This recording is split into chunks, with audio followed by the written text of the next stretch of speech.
Everyone, कैसे हैं आप सभी लोग। आई होप आप सभी अच्छे होंगे। सो आप सभी के सीयूटी पीजी के एग्ज़ाम जो हैं स्टार्ट हो चुके हैं। ऑल्सो डेट वाइज जो आपके एडमिट कार्ड है वो भी आ चुके हैं और साथ में एनटीए की गाइडलाइंस भी है, जिसके अंदर एक लाइन लिखी है जिसमें ये बोला है कि लाइक आप लोगों के पास एडमिट कार्ड के साथ आपका अंडरटेकिंग फॉर्म जो है फिल होना चाहिए। अब बच्चों के अंदर काफ़ी सारे क्वेश्चंस हैं इस अंडरटेकिंग फॉर्म को लेकर कि सबसे पहला तो ये अंडरटेकिंग फॉर्म होता क्या है, इसको फिल कैसे करना है, आपको ये कहाँ मिलेगा, एग्ज़ाम सेंटर पे पहुँच के फिल करना है एग्जामिनर के सामने या घर से फिल करके लेके जाना है। तो काफ़ी सारे वेरियस क्वेश्चंस जो है बच्चों के माइंड में ये उठ रहे हैं। सो सारे ही क्वेश्चंस का जो जवाब है वो मैं आप लोगों के लिए लेकर आ चुकी हूँ। तो आप लोगों को अब टेंशन नहीं लेनी है, जस्ट उस फॉर्म को फिल करना है एंड अपने एग्ज़ाम में उसको ले जाना है। तो अगर मैं आपको ऐसे दिखाऊं कि लाइक ये किसी स्टूडेंट का एडमिट कार्ड है, तो लाइक मैंने ऊपर की इन्फॉर्मेशन तो शो आपको नहीं करी है। ऑल्सो आप लोग अपने एडमिट कार्ड को जब डाउनलोड करोगे तो उसमें एक चीज़ ज़रूर देखोगे कि आपका जो फ़ोटो है, बार कोड है और जो सिग्नेचर है वो प्रॉपरली आपको दिख रहे हैं या नहीं। क्योंकि कई बार ऐसा होता है कि टेक्निकल इश्यूज़ की वजह से जब आपका एडमिट कार्ड डाउनलोड होता है तो ये 3 चीज़ों में से कोई भी चीज़ अगर मिसिंग है तो आप उसको री डाउनलोड करो, उसमें कोई प्रॉब्लम नहीं है। जस्ट उसको एक बार री डाउनलोड करके देखो, वो सारी चीज़ें शो हो जाएंगी। बिकॉज उसके बिना आपका जो एडमिट कार्ड है वो अधूरा है, वो एक्सेप्टेड नहीं होगा। ठीक है, तो अब आप जब नीचे नीचे स्क्रॉल करोगे तो आपका test paper, date of examination, timing and all और साथ में आपका वेन्यू वगैरह ये सारी चीज़ें आ रही होंगी। ठीक है, इन सबको आप चेक कर लोगे अकॉर्डिंग टू योर एग्ज़ाम की शिफ्ट वगैरह।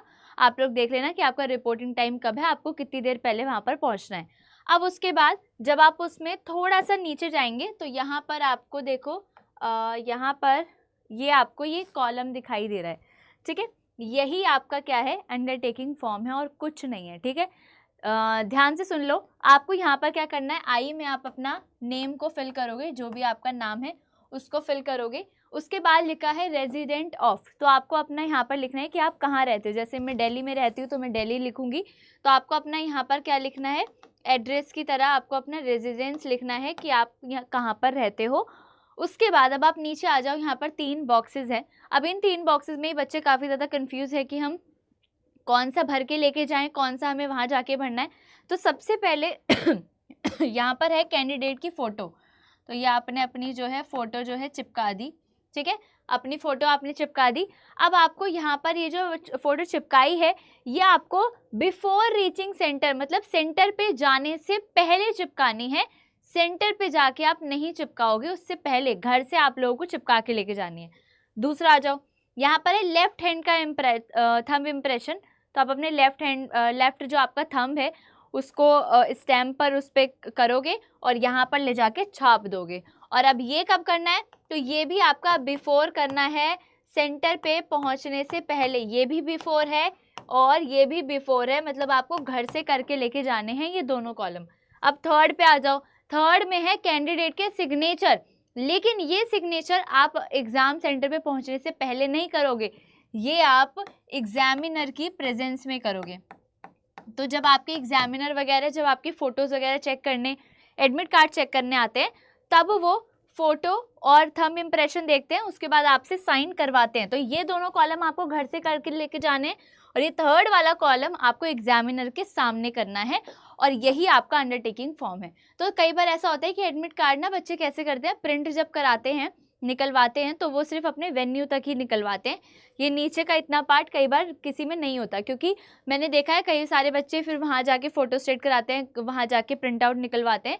तो आप लोग ऑलरेडी याद रखना कि आपके जो आप एडमिट कार्ड लेके जाने वाले हो अगले दिन अपने एग्ज़ाम में, तो उसमें आपका ये वाला कॉलम होना चाहिए और ये दोनों आप पहले ही भर लेना, नाम, एड्रेस और अपना फ़ोटो और थंब इम्प्रेशन। बस आपको साइन एग्जामिनर के सामने करना है, खुद से करके लेके जाने नहीं है। बस यही आपका क्या है, अंडरटेकिंग फॉर्म है, जहाँ पे लिखा भी है कि अब अंडरटेकिंग फॉर्म आपका बिफोर रीचिंग द सेंटर ये आपको फिल होना चाहिए, except for the candidate signature.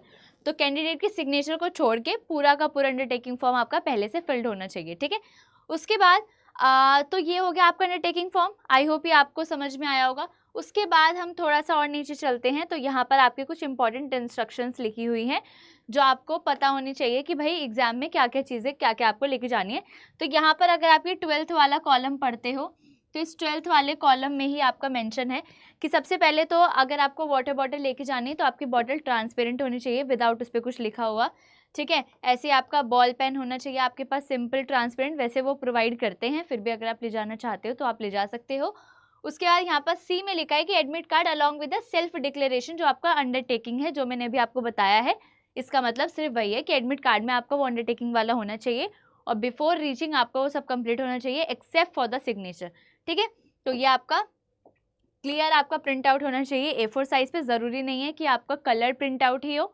अगर आपने print out black and white भी निकलवाया तो वो भी एक्सेप्टेबल होता है, लेकिन आप यहाँ पर एक चीज़ याद रखना कि जो फोटो आपके एडमिट कार्ड पर ऑलरेडी है और जो आपको फ़ोटो चिपकानी है अंडरटेकिंग फॉर्म में, वो दोनों फ़ोटो सेम होने चाहिए। तो अगर आपके पास ऐसा है कि मैम मेरे पास वो एक ही थी और मैंने वो फॉर्म में अपलोड करवा दी थी, तो आप कॉपीज़ निकलवा लो, क्योंकि सेम फ़ोटो रहेगी तो आपके चांसेस होते हैं कि आपके वो एक्सेप्टेबल होगा। क्योंकि जैसे हम थोड़े थोड़े बड़े होते हैं तो हमारी थोड़ी सी शक्लें चेंज हो जाती है, तो ऐसा होता है कि फ़ोटो मिसमैच कर जाती है, तो वो कई बार एग्जामिनर एक्सेप्ट नहीं भी करता है। तो ट्राई करो कि आपकी दोनों फ़ोटोज़ वहाँ पर सेम हो, ठीक है। उसके बाद आपको एडिशनल पासपोर्ट साइज़ फ़ोटो एक और आपको एक्स्ट्रा अपने हाथ में रखनी है, क्योंकि जब वो अटेंडेंस लगाते हैं तो वो अपने पास वो उसको स्टिक करवाते हैं, तो आपके पास एक्स्ट्रा अपनी A4 साइज़ फ़ोटोग्राफ होनी चाहिए, सॉरी A4 साइज़ बोल रही हूँ, पासपोर्ट साइज़, ठीक है। उसके बाद आपके पास वैलिड अपना आईडी प्रूफ होना चाहिए, जैसे कि आधार कार्ड आप लेके जाओ, वो आपका वैलिड है तो आप उसको ले जा सकते हो, ठीक है। सो आई होप आप लोगों को जो है अंडरटेकिंग फॉर्म का चीज़ें जो है समझ में आई होगी। फिर भी अगर आपका कोई भी डाउट रहता है related to your exam and anything, तो आप उसके लिए क्या कर सकते हो, कमेंट सेक्शन के अंदर मेंशन कर सकते हो, या फिर आप लोग क्या कर सकते हो, या फिर आप लोग जो है मेरी मेल आईडी पर मुझे मेल करके जो है अपनी क्वेरीज़ को पूछ सकते हैं, ठीक है। सो मैं अपनी मेल आईडी यहाँ पर आप लोगों के साथ जो है मैं शेयर कर रही हूँ। तो आपको कोई भी इशू आता है आपके ड्यूरिंग द एग्ज़ाम से पहले कि मैम ये कैसे लेके जाना है, क्या करना है, तो आप यहाँ पर भी पूछ सकते हैं, अदरवाइज़ आप कमेंट सेक्शन के अंदर भी मेंशन कर सकते हैं। आई होप ये इन्फॉर्मेशन आप लोगों के लिए बहुत हेल्पफुल रहेगी, क्योंकि काफ़ी सारे बच्चे जो है कॉन्टिन्यूसली ये डाउट पूछ रहे थे।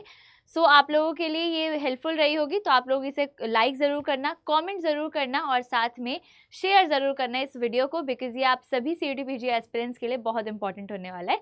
So thank you so much and stay connected with CUT PG Adda 24/7।